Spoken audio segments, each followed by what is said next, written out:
В библейски дни синьото е представлявало чистотата. Гърците са използвали бели дрехи, за да символизират младостта, радостта и чистотата, но бялата булчинска рокля не винаги е била модерна. Кралица Виктория, тази, която поставя началото на белите сватбени рокли, преди това булките просто носеха най-хубавата си рокля.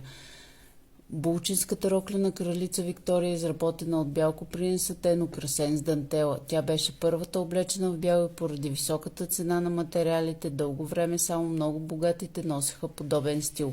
До 30-те на миналия век жените често се омъжваха в рокли, които вече притежаваха, или си купуваха нови в по-тъмни цветове. Дългата бяла обемна булчинска рокля произхожда от булчинските салони на универсалните магазини в края на 20-те. Те виждат потенциала за правене на пари от маркетинга на скъпи рокли, които жените никога повече няма да носят. Булчинската индустрия се опита да увеличи максимално печалбите чрез популяризиране на по-скъпите дълги рокли. Те бяха рекламирани в сватбените списания през 60-те. Асоциацията за булчинско облекло дори поръча проучвания, които се опитаха да докажат, че бялата булчинска рокля създава по-стабилен брак.